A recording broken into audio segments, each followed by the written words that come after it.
우리에게 주신 하나님의 말씀은 출애굽기 17장 1절부터 7절의 말씀입니다. 구약성경 108쪽입니다. 출애굽기 17장 1절부터 7절의 말씀을 드라마 바이블로 낭독합니다. 제 17장. 이스라엘 자손의 온 회중이 여호와의 명령대로 흰 광야에서 떠나 그 노정대로 행하여 르비딤에 장막을 쳤으나 백성이 마실 물이 없는지라. 백성이 모세와 다투어 이르되 우리에게 물을 주어 마시게 하라. 너희가 어찌하여 나와 다투느냐?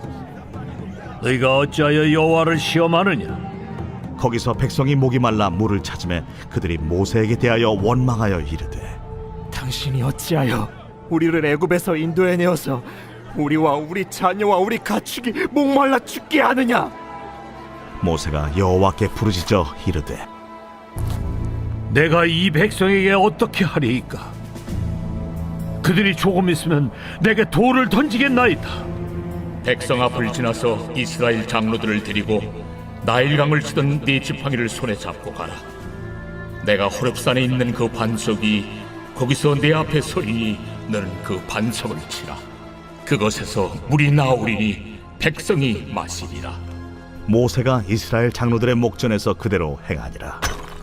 그가 그곳 이름을 마사 또는 무리바라 불렀으니 이는 이스라엘 자손이 다투었으며 또는 그들이 여호와를 시험하여 이르기를 여호와께서 우리 중에 계신가 안 계신가 하였음이더라. 평안하십니까? 벌써 한 주가 다 지나고 토요일 아침입니다.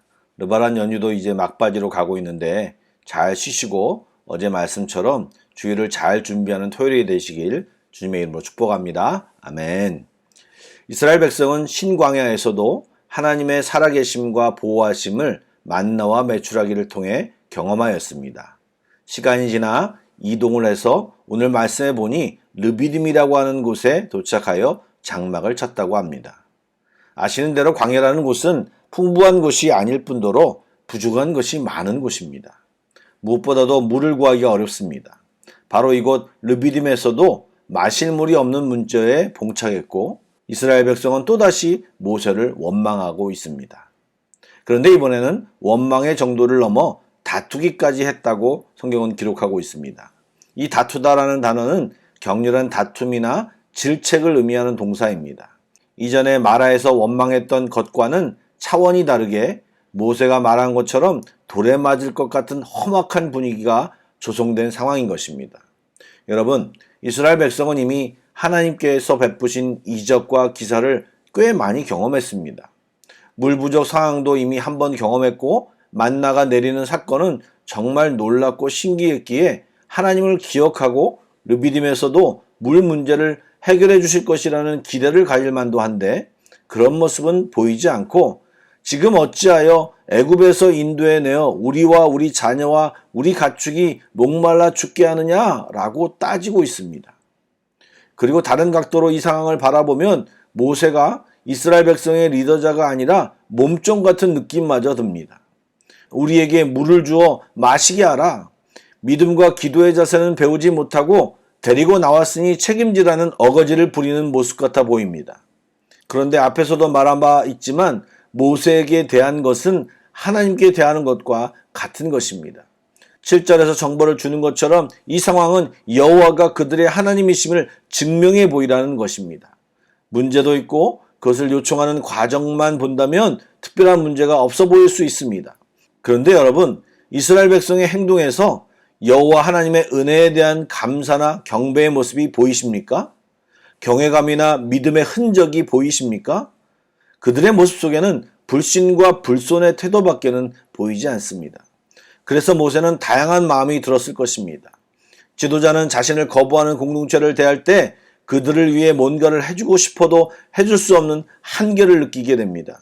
여느 때처럼 모세가 하나님께 부르짖고 있는 것 같지만 모세의 간구를 잘 보시기 바랍니다. 그 내용이 좀 다릅니다.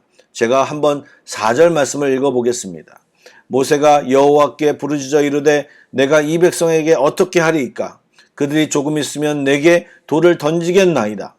모세는 지금 이스라엘 백성을 위한 부르짖음이라기보다는 이스라엘 자손이 모세를 향해 원망을 쏟아내는 상황 속에서 그가 겪은 고통과 억울함 그리고 무기력함을 털어놓는 부르짖음인 것이었습니다.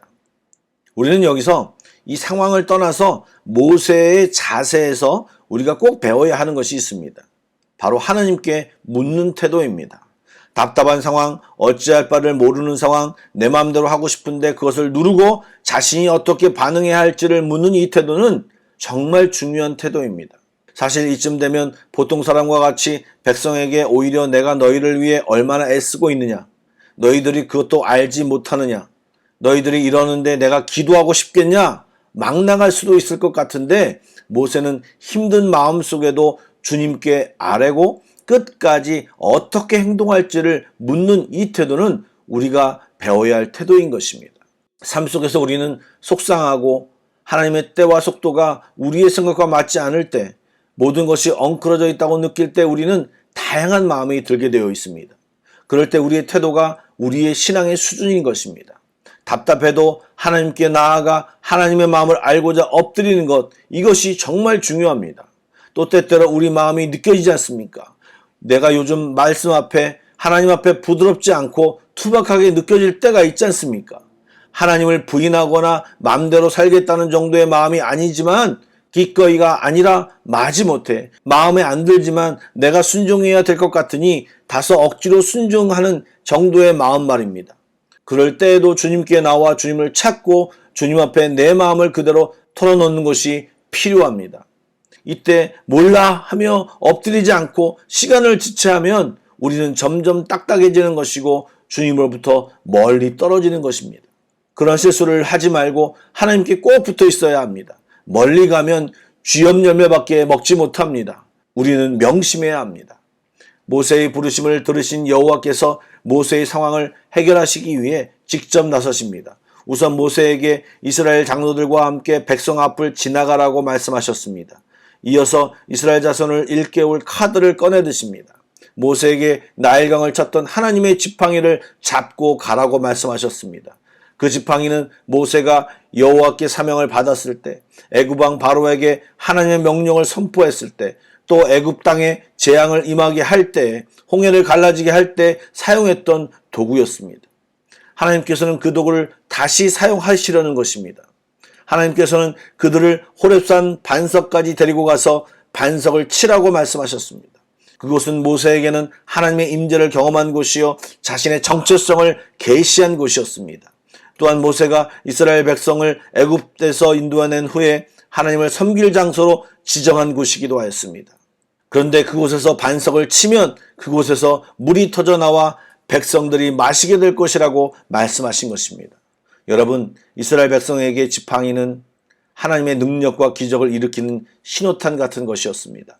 이번에도 그것을 사용하여 반석을 칩니다. 그때 물이 터져 나왔습니다. 모세에게는 호렙산이 특별한 곳입니다. 또한 지팡이를 붙들면서 하나님이 맡기신 일임을 새삼 깨닫게 되었을 것입니다. 여러분, 아까 드라마 바이블에서 이 부분을 읽을 때 음향 효과를 혹시 기억하십니까? 저는 이 부분을 유심히 들었는데 물이 졸졸졸 나오는 것 같이 들렸는데 여러분 아닙니다. 폭포수같이 흘러나왔을 것입니다.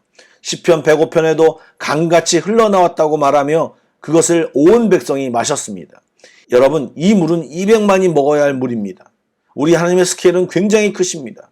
그래서 그 반석에서 나온 물은요, 쫄쫄쫄 흐르는 물이 아니라 폭포수같이 터져나오고 강물같이 될 그 속도로 물이 흘러나왔을 것입니다. 또 여러분, 신약적인 의미는 사도 바울이 이 부분을 고린도전서 10장 4절에 이렇게 말했습니다. 다 같은 신령한 음료를 마셨으니 이는 그들을 따르는 신령한 반석으로부터 마셨음에 그 반석은 곧 그리스도라고 선언했습니다. 모세가 친 것은 반석이 아니라 그리스도였습니다. 우리가 받아야 할 형벌은 예수님이 대신 받으시고 생수의 강을 흘려보내신 것입니다. 하나님께서는 모세에게도 또 이스라엘 백성에게도 당신이 여호와 하나님이심을 보여주시고 그들에게 생명의 물을 퍼부으셨습니다. 여러분, 이렇게 하나님의 백성과 하나님의 자녀는 하나님이 보여주시는 은혜와 생명수를 시시때때로 보고 먹어야 합니다. 그래야 우리가 갈급하지 않을 수 있습니다. 육적인 갈급함만 해소하고 살고 계십니까? 여러분, 우리의 영적인 갈급함, 영적인 목마름을 느끼시고 그것을 해결하기 위해 하나님을 찾고 만나야 합니다. 이스라엘 백성처럼 거만하게 무리하게 말고 간절하게 주님을 찾고 만나야 우리의 영혼이 강건하게 되는 것입니다. 오늘도 기도할 때 뜨겁게 주님을 부르며 주님을 만나는 우리 모두가 되기를 축복합니다. 아멘. 기도하시겠습니다. 우리를 눈동자와 같이 지키시고 보호하시는 하나님, 주 앞에서 우리가 겸손하게 하여 주옵소서. 또 우리의 신앙의 상태를 점검하게 하시고 주님 앞에 날마다 엎드리는 저희들 다 되게 하여 주옵소서. 내 영혼이 목말라서 배고파서 애타고 있는데 외면하고 죄악과 육신의 즐거움 속에서 헤매이지 않게 하여 주옵소서. 말씀으로 깨우쳐 주시고 기도로 주께 더 나아가며 임재하시고 베푸시는 은혜로 우리로 충만케 하여 주옵소서. 주님을 사모합니다. 이 시간 우리에게 임하여 주시옵소서. 생명 되신 예수님의 이름으로 기도를 드립니다. 아멘. 찬양곡을 묵상하시고 합심기도와 개인기도로 나아가겠습니다.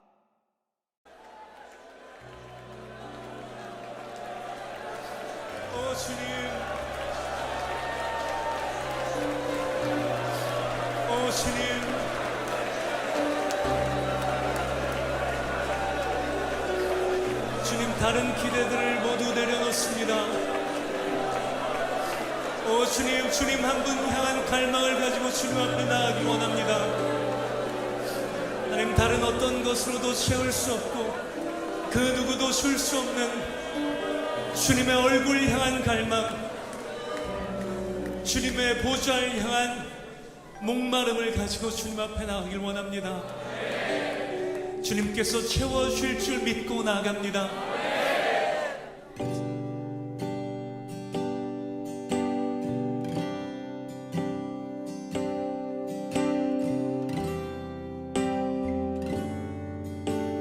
주께 가까이 날 이끄소서. 주께 가까이 날 이끄소서. 간절히 주님만을 원합니다. 채워주소서. 채워주소서.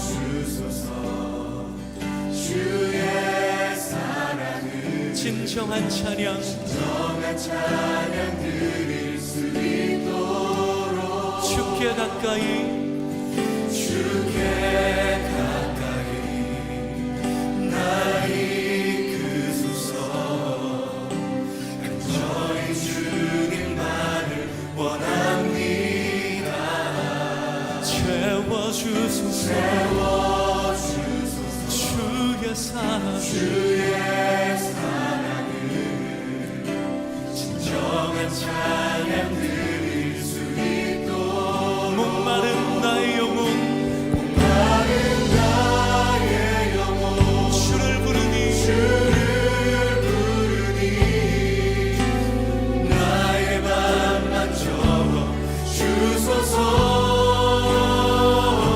주님만을 원합니다.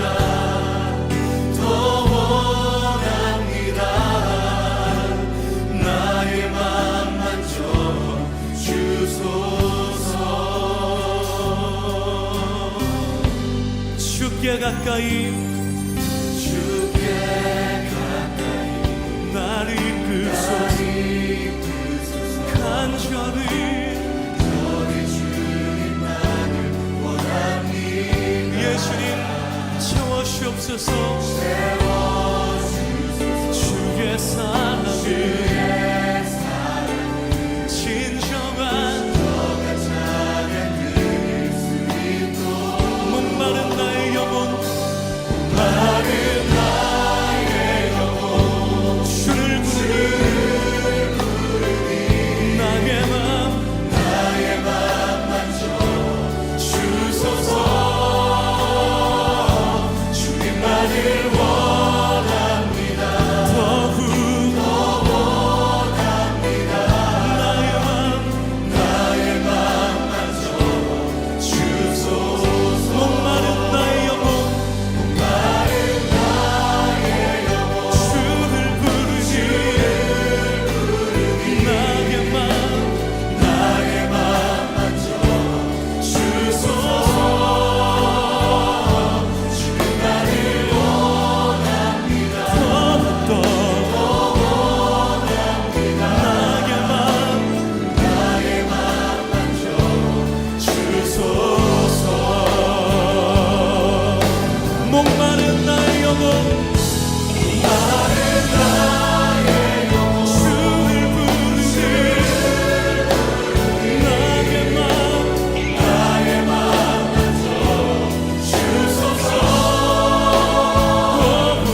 주소서.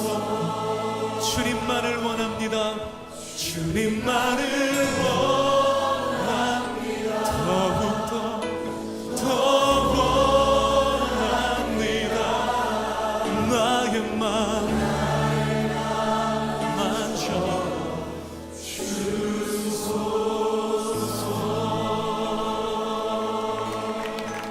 예수님, 주께서 사모하는 영혼을 풍족히 먹이시고 채우실 것을 기대합니다.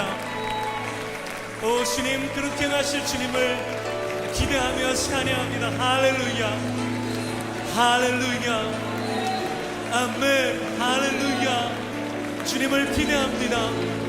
주님을 기대합니다. 아멘, 할렐루야, 아멘.